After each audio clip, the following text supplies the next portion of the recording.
Sejam todos muito bem-vindos ao AI em Foco, uma realização da Associação Semper Fidelis, em parceria com a Giant Inovação e apoio da Secretaria de Ciência, Tecnologia e Inovação do Distrito Federal. Então hoje eu vou ter um papo com o Homero Melo, da IMEB. Assim, vamos entender tudo sobre inteligência artificial, radiologia, área médica. Cara, fique ligado, tá? Porque o papo vai ser sensacional. Homero, obrigado por ter vindo aqui. E assim, antes da gente começar a falar de inteligência artificial, radiologia, né? Cara, conta um pouquinho da sua história, conta um pouquinho de você, que eu sei que você tem pouco tempo de Brasília, né? Como é que é isso aí? Sim, eu estou em Brasília desde 2021. No início de 2021 eu acabei fazendo uma transição de carreira, né? Como muitas outras pessoas durante a pandemia repensaram sua carreira e tudo mais, eu tive esse momento também, e aí surgiu uma consultoria no final de 2020, né, pelo IMEB, e dessa consultoria surgiu um convite para fazer uma migração. Eu estava em São Paulo e acabei vindo aqui para Brasília e cá estou. Legal. Mas você não é de São Paulo, né? Também. Com sotaque sensacional aí. Eu sou de Recife. Ah, legal. Então, vida e carreira toda lá em Recife, depois foi para São Paulo e veio para Brasília. Na realidade, o que aconteceu foi o seguinte, até 2002 eu estava em Recife, e aí eu fiz, pela Universidade Federal de Pernambuco, eu fiz os Ciências Biomédicas, e pela Universidade Católica eu fiz Engenharia Química. Certo. Na minha época não existia ainda Engenharia Biomédica, foi um curso que surgiu depois. Então acabei fazendo os dois cursos, e naquele momento eu acabei migrando para São Paulo, eu queria juntar minhas duas formações, e o diagnóstico por imagem, né, tinha aí todo o contexto para que isso acontecesse. E aí eu acabei indo para São Paulo em 2002, na metade de 2002, iniciei lá um curso de especialização na universidade, e depois entrou um mestrado, doutorado, enfim, dentro da área de radiologia. Legal. Especificamente na área de radiologia. Nesse intervalo eu trabalhei em alguns grandes hospitais, em várias universidades, e sempre fiquei nessas duas áreas, né? Na área da educação, formando profissionais na área da saúde. Legal. E na área assistencial, no campo da medicina diagnóstica. Saindo primeiro do laboratório de análises clínicas para ir para o diagnóstico por imagem propriamente dito. Entendi. Então a minha carreira profissional ela iniciou em Recife, é verdade, né? Mas ela se consolidou em São Paulo. Bacana. Tá? Eu fiquei lá 19 anos. E assim, é uma dúvida própria até. É radiologia ou diagnóstico por imagem? Eu posso usar os dois? Assim, como é que a gente define? Na realidade, o que a gente cada vez mais a gente escuta, né? Todos os termos são corretos. Ah, legal. Mas o que a gente vai caminhar é para a chamada medicina diagnóstica. Ah, ótimo. Porque aí envolve algo um pouco mais amplo. Perfeito. Existem várias correlações do diagnóstico por imagem com outras áreas do conhecimento. Então, na área de genética, na área do metabolismo, na área da chamada medicina de precisão. Olha, que legal. Então, a gente cada vez mais vai caminhar, né, para a chamada medicina personalizada. Entendi. E dentro desse contexto, o diagnóstico por imagem ele se consolida. Por quê? Porque é um procedimento minimamente invasivo, Certo. indolor, Sim. rápido, não requer internação na maior parte das vezes. Perfeito. Né? E existe uma acurácia diagnóstica muito grande no sentido de definir prognósticos desse doente, Perfeito. a conduta clínica desse doente. Então, por isso que o diagnóstico por imagem ele acaba sendo ampliado, digamos assim, né, nesse campo da medicina diagnóstica. Perfeito. E aí entra o nosso assunto, inclusive, né, da inteligência artificial, porque com a inteligência artificial acabou porque isso já acontecia já há bastante tempo, mas houve uma aceleração nos últimos anos, né, de fazer essas correlações de maneira muito mais rápida, muito mais simples do que era anteriormente. Entendi. Né? Entendi. Não apenas em áreas específicas, mas ampliar isso para outros segmentos, outros tipos de condições patológicas e assim por diante. Entendi. Então, assim, seu ciclo profissional foi realmente, vou dizer assim, amplo, né? Pô, de onde você nasceu, São Paulo, aqui, agora todo esse vasto conteúdo agora, a gente consegue entender realmente, assim, como que a inteligência artificial vai ajudar, ou vai até personalizar, posso usar esse termo pelo que você falou com a gente aqui, dentro da jornada realmente de diagnóstico, né? Uma coisa assim, como é que o IMEB apareceu na sua jornada? Como é que foi foi um convite, não foi? Como é que foi essa... Isso, como eu te falei, em 2020 eu acabei abrindo, né, essa transição de carreira. Eu estava muito bem posicionado lá em São Paulo, mas já, enfim, houve houve esse momento de repensar a questão profissional, a questão de estilo de vida, esse tipo de coisa. E sinalizei para alguns amigos que eu gostaria de fazer essa migração, essa transição. Podia ser lá em São Paulo mesmo. E aí veio esse convite. Na ocasião, eu até no primeiro semestre de 2020, acabei até fazendo uma consultoria para uma empresa australiana, que foi algo bem pontual para resolver uma questão relacionada a como um implante dentro do ouvido produzir artefato na ressonância magnética, a ponto de não conseguir enxergar o cérebro por conta disso. Então a gente fez um estudo com relação a isso, né? Porque uma questão uma prótese, um aparelho que pode ser colocado dentro do ouvido, né? Uma coisa é ser compatível, certo? Ou seja, não se movimentar, não gerar nenhum tipo de dano para o paciente. Sim. Outra coisa é o quanto de prejuízo a gente vai ter na imagem, propriamente dita. Então são coisas diferentes. Perfeito. Então, olhar no paciente e também para poder fazer o diagnóstico. Exatamente. Então, assim, a primeira coisa que a gente precisa fazer no caso do diagnóstico por imagem é garantir a segurança do paciente, a todo custo. Né? Então, nesse caso, o aparelho auditivo, né, interno, essa prótese auditiva interna, ela não causava e não causa, né, nenhum dano ao paciente, porque ela não vai sofrer influência do campo magnético no caso da ressonância. Mas quando a gente faz imagens da região da cabeça e do pescoço, o artefato que ela gera é tão grande que eu não consigo enxergar nada ao redor dela.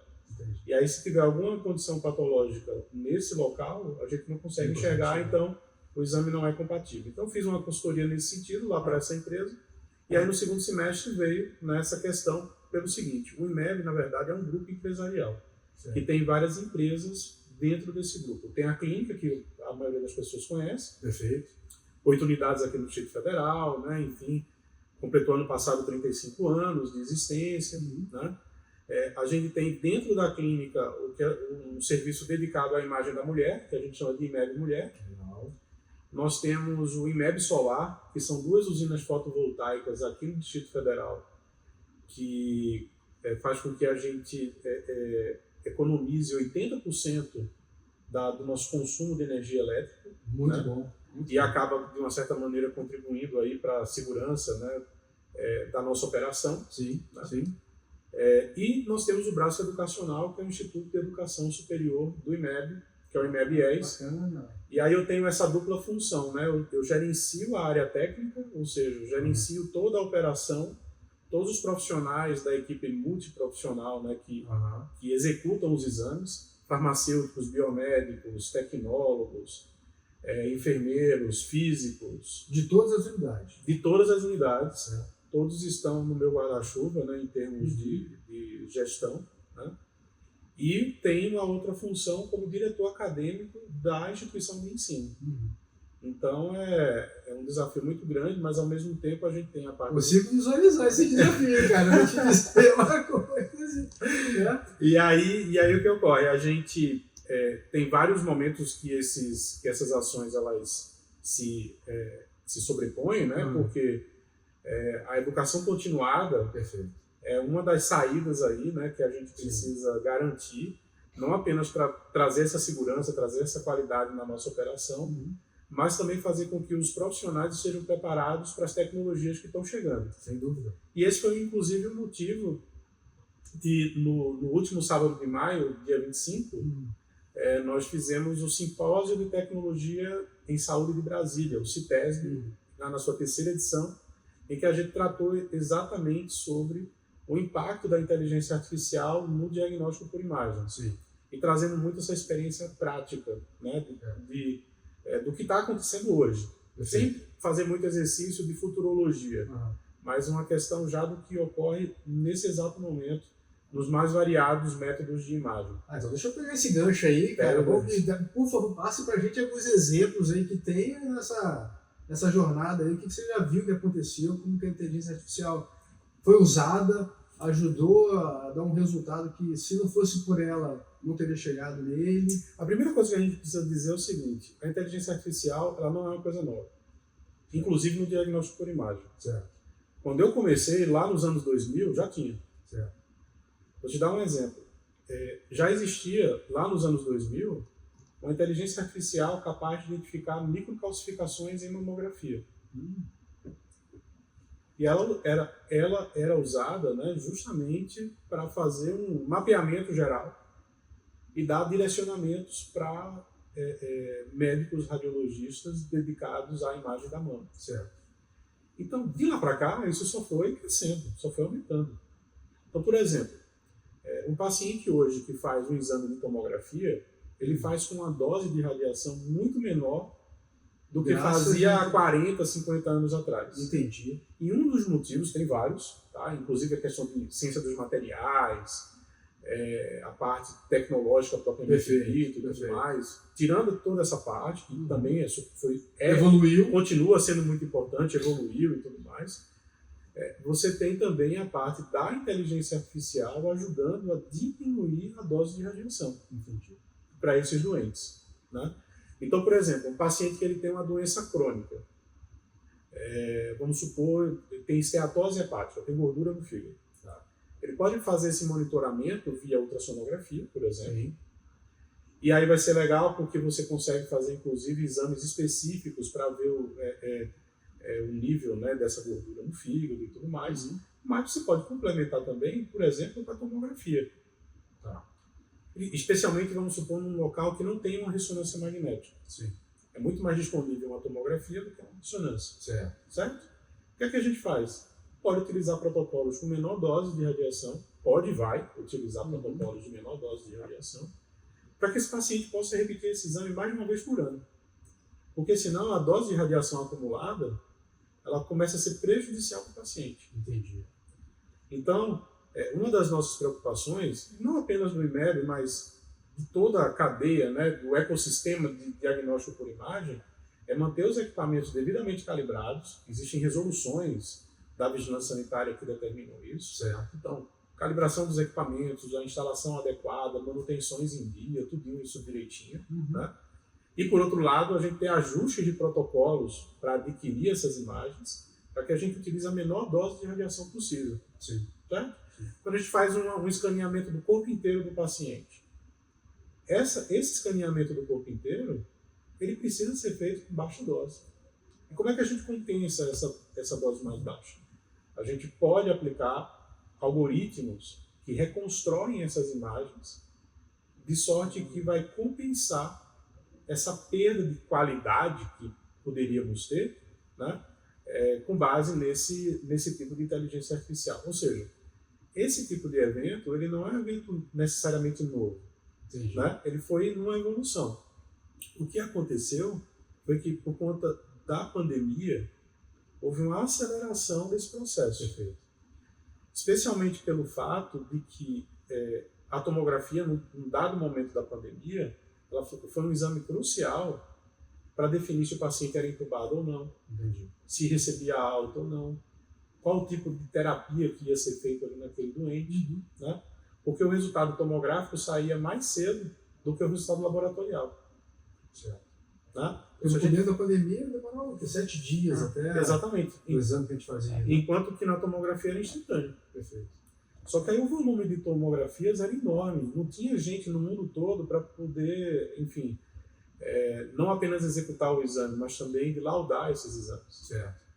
E aí a inteligência artificial foi muito acelerada nesse sentido, inclusive dando até prognóstico da doença. Olha, vai evoluir bem, não vai evoluir bem, intuba, não intuba, chance de sobrevida. Então isso acelerou de um tanto, né? Porque ainda em 2020, final de janeiro mais ou menos, aqui no Brasil ele já tinha imagens de pacientes chineses de como estava lá. E a gente já estava sendo treinado aqui. Já tinha uma referência. Já tinha referência. Já tinha banco de dados de pacientes chineses que tinham feito tomografia e essas informações já estavam sendo disseminadas no sentido de que, olha, reconheçam o padrão da doença. Perfeito. Hoje, num determinado momento, até os leigos sabiam olhar uma imagem de tomografia e ver, ó, tá com Covid. Né? Imagino. Né? Então, assim, por quê? De tanto que via, né, essa questão toda. Então, houve uma aceleração muito grande no contexto da pandemia, inclusive com essa correlação de prognóstico de doença. Haja vista que o banco de dados que eram gerados era muito grande, né, com N desfechos. Certo. Né? Desfechos positivos, desfechos negativos, desfechos de um aumento de duração de internação, por exemplo, no UTI, né? Enfim, tanta coisa que aconteceu ali naquele momento. E em que se pese tudo o que ocorreu dentro desse contexto da pandemia, houve um resultado que, vamos dizer assim, positivo, né? Que foi esse franco desenvolvimento ou aceleração do desenvolvimento da inteligência artificial aplicada à medicina diagnóstica. Sensacional. Eu posso dizer assim, numa interpretação minha de quem já fez bastante, de quem já fez bastante coisa desse tipo aí, né? Que seria assim, uma redução daquele contraste, é isso? Né? Que você fala, se você vai tomar aquele líquido, aí não precisa tomar aquele líquido porque você... É isso ou não? Não, também. Porque, veja bem, existem hoje, e aí, continuando na tomografia, mas a gente pode ir para outros assuntos também. No caso da tomografia, hoje em dia existem equipamentos em que você pode simular o uso do contraste sem ter feito, graças à questão da inteligência artificial aplicada, claro, num hardware que permita gerar essas informações, tá certo? É o que a gente chama de mapa de Iodo, né? que vai acabar, de um certo modo, simulando uma situação com e sem contraste. Isso já estava acontecendo antes da pandemia, lá com a ressonância magnética. Ele já tinha algumas imagens em alguns tipos de equipamento que conseguiam simular uma situação com contraste. Em algumas situações era, digamos assim, pela própria aquisição da imagem, então não tinha inteligência artificial nenhuma, era uma questão física propriamente dita, que a gente conseguia decodificar por meio de algoritmos, mas não necessariamente tinha ali, né, aprendizagem profunda, né, aprendizagem de máquina, esse tipo de coisa, né? A gente não levava em consideração esse tipo de tecnologia e a gente já simulava o uso do contraste mesmo sem ter. Entendi. Então, isso já de muito tempo. Isso é sensacional, e isso, né? foi crescendo com o tempo. Então, hoje se injeta muito menos contraste do que se injetava antes.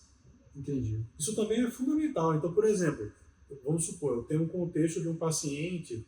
Preserva o paciente. Preserva. Claro. Então, vamos supor que eu tenho um paciente que tem uma insuficiência renal.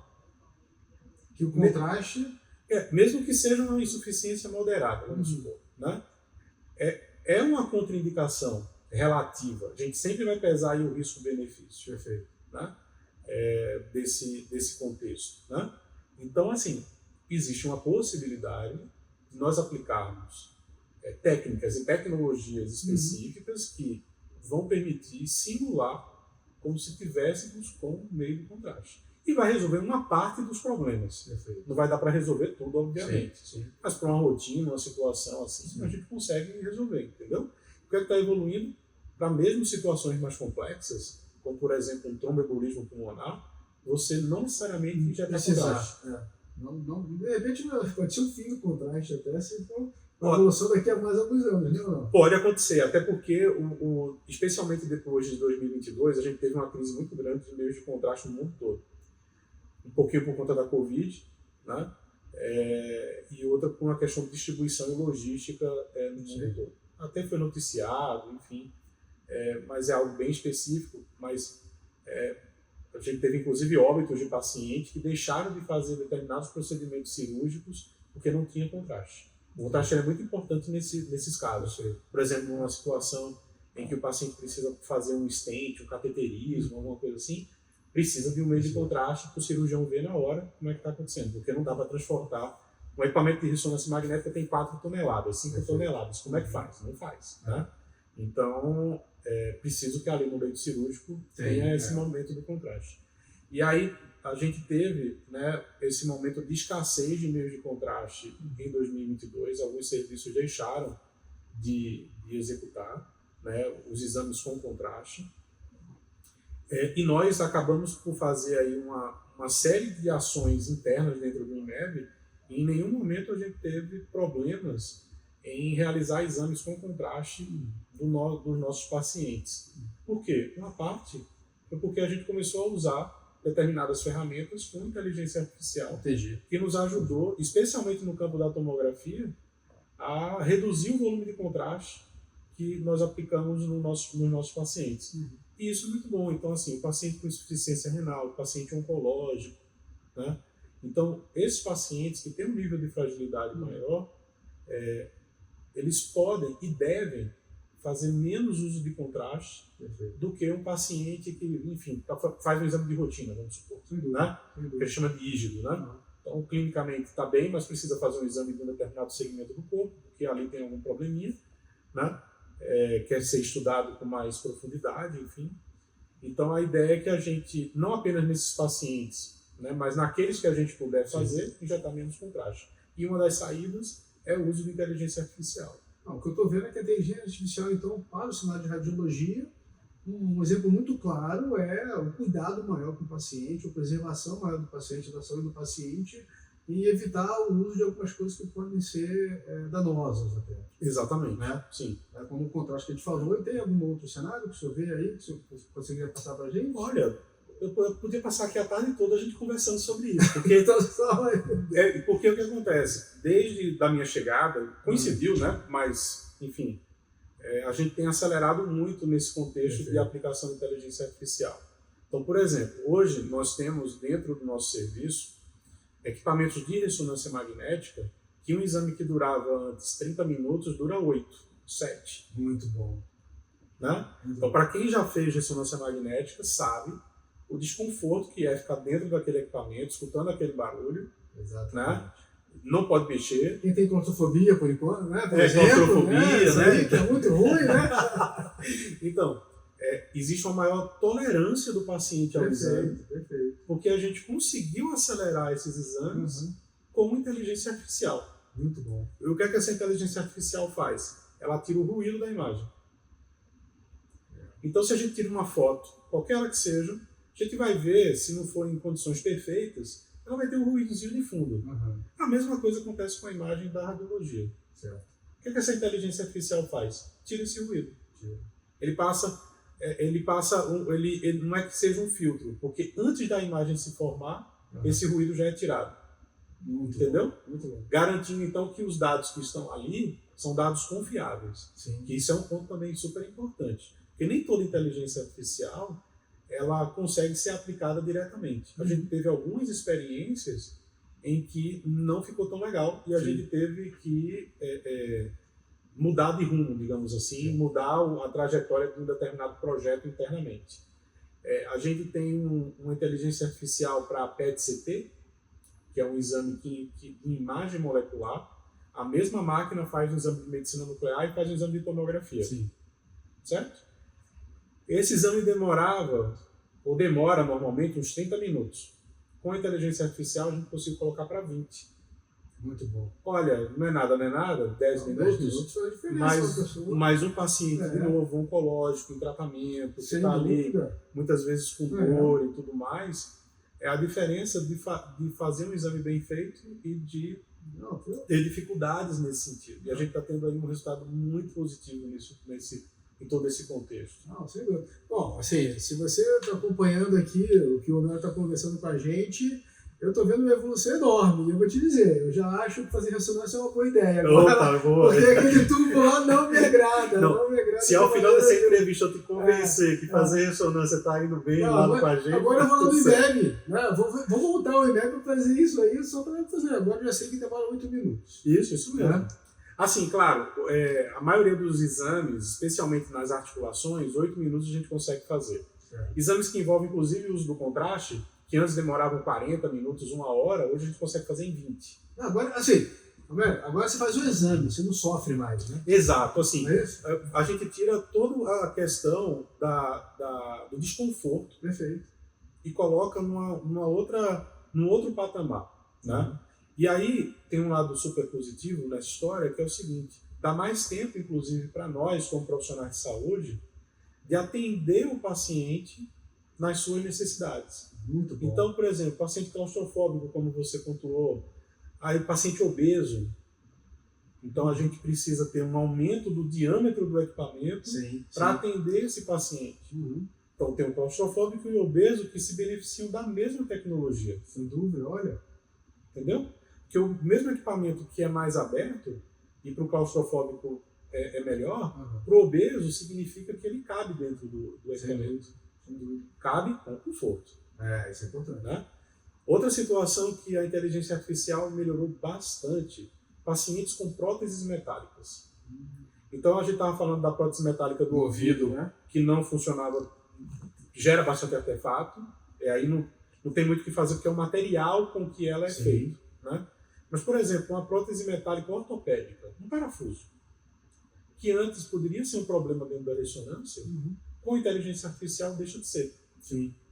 Você melhora a qualidade da imagem, mesmo com um parafuso no meio da articulação ou perto da articulação. Já não se torna um elemento estranho ali, né? Exato. A gente vai ver que ele está lá, só que ele não vai gerar o dano na imagem que ele geraria sem a inteligência artificial. E além disso, anteriormente, um paciente com prótese metálica, um exame de 20 minutos passaria para 40. Enquanto que com a inteligência artificial, pode até ficar em 15 minutos, 18 minutos. Então, assim, eu não tenho ganho de tempo, né? Aumento do tempo, para tentar compensar a perda de qualidade pela prótese metálica. Então, uma coisa vai puxando a outra. Muito né? bom. Então, esses são algumas ações que nós estamos vivenciando hoje, nesse exato momento. Né? Excelente. Assim, como diretor do IMEB-IES, né, que é eu estou vendo o seu desafio, né, da parte técnica e educacional, né? Como é que você vê a integração da inteligência artificial no currículo, para a formação dos profissionais de radiologia? Né? Como é que você, assim, você tem os dois lados até, né? Como é que é para você esse caminho aí agora? Olha, veja bem, a minha ideia, né, como gestor, digamos assim, né, é primeiro desmistificar. Bom. Tipo, olha, a inteligência artificial está aí, você precisa saber usar corretamente a ferramenta, no momento certo, na hora certa, no paciente correto, né, e utilizando os melhores recursos para que aquilo ali seja útil para aquela finalidade. Então, esse é o principal desafio. E eu considero que nós estamos nesse momento agora. Do tipo, não tenha medo, enfrente, conheça mais, saiba mais, saiba até aonde essa ferramenta pode ir, porque a inteligência artificial, para nós, é uma ferramenta. É um recurso a mais que nós temos para dar a melhor assistência para o nosso paciente. Esse é um fato. Sejam pacientes com doenças crônicas, pacientes que vão fazer um exame de rotina, pacientes oncológicos, pacientes cardiopatas, enfim, não importa. Né? Se a gente aplicar corretamente a inteligência artificial para aquilo que ela foi treinada, né? Porque a gente vai utilizar muito inteligência artificial preditiva. Olha, bom. Certo? Daí, se ela foi treinada para aquele banco de dados, para aquela situação, ela vai dar o resultado. Se ela não foi treinada para aquilo, não aplique. Use outra ferramenta ou trabalhe do jeito convencional, vamos colocar dessa maneira. Sim. Certo? Então, esse é o ponto. Né? E sempre indo em paralelo com a validação clínica. Ou seja, o nosso corpo clínico tem que andar junto. E anda junto com a gente. O responsável ainda é o radiologista. Ainda é o radiologista, sim. Exatamente, sem dúvida. Não vai ser a inteligência artificial. Não, apoio. É um apoio. Apoio. É um apoio como era há 20 anos quando eu comecei. Entendi. Né? Só que agora ela se faz mais presente, está em vários contextos diferentes. A gente mede, por exemplo, o volume do cérebro e correlaciona esse volume do cérebro com doença demencial, doença neurodegenerativa. Sim. Por que isso? Porque existe um banco de dados enorme Perfeito. que faz esse tipo de correlação.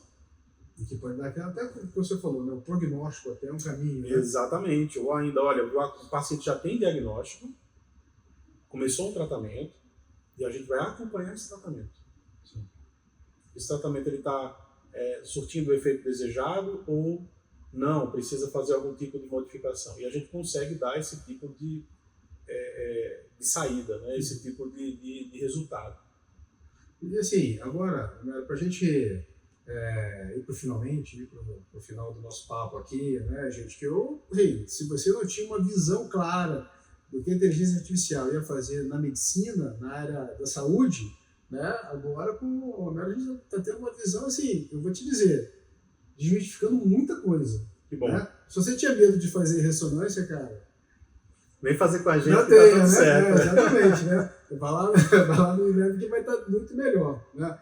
Então, como é que você vê, assim, é uma mensagem final para o pessoal que está assistindo a gente, assim, para quem está interessado mesmo em seguir essa carreira, como você falou, a inteligência artificial é um apoio, né, e tudo, e manda para a gente, assim, uma informação para os próximos 5 ou 10 anos. Como você vê uma evolução da inteligência artificial para esses profissionais que estão começando agora, que você tem lá no IES, Exato. né? Você já consegue ter a experiência, o olhar. Sim. Mas para quem está entrando, o que você diria para eles assim, assim, olha, daqui 5, 10 anos, a radiologia vai caminhar para esse rumo aqui? Sim. Olha só, ontem eu estava com nossos alunos de pós-graduação e a gente faz mentorias em grupo, né, sobre determinados assuntos. A gente trouxe o assunto do CIPESB para que eles pudessem discutir entre eles, né, e, enfim, a gente conversar a respeito. E num determinado momento da mentoria, né, a gente chegou numa determinada situação que primeiro, que a inteligência artificial ela vai ser parceira. O termo usado por uma das alunas foi esse, uma parceira no nosso trabalho, né, enquanto profissional da área da saúde. Então, esse é um ponto super positivo. Então, a gente tem que caminhar nesse sentido. O que vai acontecer é que vai ter maior regulamentação, vão existir regras mais bem definidas para a implantação de novos algoritmos, de novas inteligências artificiais. Já existem, isso já está sendo bem observado pela Anvisa, né, especialmente, pelos órgãos internacionais também, mas eu acho que vai haver um aprimoramento dessa história toda, tá? É natural que isso aconteça, e que a gente precisa encarar como profissional de saúde como uma parceria, como uma ferramenta. Sim. Por outro lado, também chegou-se numa determinada conclusão que foi o seguinte: é muito comum a gente escutar, especialmente para mim como gestor, né, tirando o chapéu da assistência e colocando o chapéu de gestão na área da saúde, que a gente contrata pelas competências técnicas e muitas vezes desliga um funcionário pelas competências comportamentais, ou pelas características comportamentais. O que vai acontecer com a inteligência artificial é que a questão técnica ela vai ser cada vez uma barreira de entrada menor, porque a inteligência artificial ela vai suplantar essa dificuldade técnica num futuro bem próximo. É para esse caminho que está indo. Tá? Porque no mundo todo faltam profissionais da área da saúde e, mais especificamente, faltam profissionais da radiologia. Olha, que visão, hein? Oportunidade, né? É uma oportunidade. Né? Inclusive de alguns colegas saindo do Brasil para poder trabalhar lá fora. Mas isso é papo para outra conversa. Importante isso. Super importante. Então, cada vez mais essa barreira de entrada de competência técnica ela tende a diminuir por conta da questão da inteligência artificial. Ela tem essa tendência. E aí as questões comportamentais elas vão se tornar cada vez mais evidentes. Então, se você tem inteligência artificial, você precisa trabalhar melhor em equipe. Né? Você precisa orquestrar o atendimento de uma maneira que o paciente se sinta bem acolhido, para que ele perceba que não é só uma máquina tecnológica, né, um lugar legal e tudo mais, mas que as pessoas elas estão envolvidas dentro daquele contexto do cuidado. Sempre essa palavra, cuidado, isso é muito bom, isso é muito bom. Porque assim, não faz sentido a gente investir em equipamentos com alta tecnologia se a gente não se contrapõe positivamente no sentido de fazer com que aqueles profissionais sejam cada vez mais imbuídos com cuidado com o paciente. Perfeito. Tem que andar em equilíbrio. Senão vai ficar muito tecnológico, né? E pouco esse termo humanizado, que eu particularmente não gosto, mas que todo mundo entende. Né? Mas são aqueles profissionais imbuídos, com foco na assistência e no cuidado. Né? Isso, enfim, é bem mais amplo do que apenas algo humanizado, né? No meu ponto de vista. Então, é para esse caminho que está indo também a inteligência artificial. Ela vai nos ajudar a assistir melhor os nossos pacientes, a fazer com que os pacientes se sintam cada vez mais bem cuidados dentro do contexto hospitalar, dentro do contexto de saúde, digamos assim.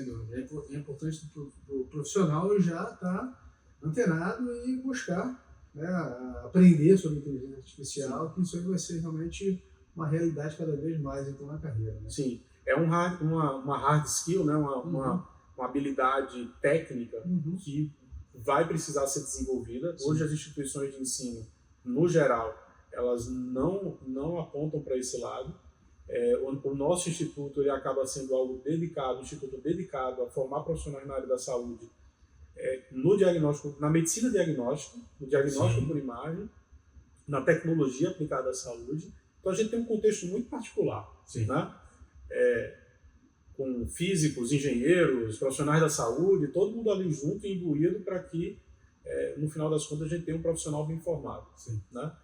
Mas esse não é um panorama que a gente vê no restante do Brasil. Eu que tenho vivência em outros locais, a gente sabe que não é bem assim. Né? Mas é importante que um profissional, muitas vezes por conta própria, isso também saiu ontem, né, dessa nossa mentoria, coincidentemente a gente já estava agendado e houve aí o convite da gente participar aqui também hoje, né? Do profissional se manter naquela aprendizagem contínua, né? No lifelong learning, que a gente comentou ontem também e que para nós lá faz todo sentido. A gente tem alunos que estão conosco há 3 anos. Por quê? Porque o meu jeito de gerir um ambiente de ensino é que o aluno ele não deixa de ser aluno mesmo. Ele permanece sendo aluno em outros contextos, em outras situações, inclusive saindo do papel de aluno e passando ao papel de professor, de professora, né? Porque o mundo gira, né? E as pessoas acabam tendo conhecimentos diferentes, enfim. Isso é muito legal. Sensacional. Romero, obrigado aqui pelo papo, por essa, assim, por explicar para a gente tudo que a gente, de repente, eu particularmente não sabia de muita coisa, de repente você também não sabia de muita coisa, né, que a inteligência artificial está dentro do cenário médico, né, e ajudando realmente os profissionais de radiologia e de imagem a fazer melhores diagnósticos e até prognósticos. Né, e não é futuro, já é o presente. Né? Pessoal, esse foi mais um podcast do AI em Foco, uma realização da Associação Semper Fidelis, com parceria da Giant Inovação e apoio da Secretaria de Ciência, Tecnologia e Inovação do Distrito Federal. Até a próxima. Tchau.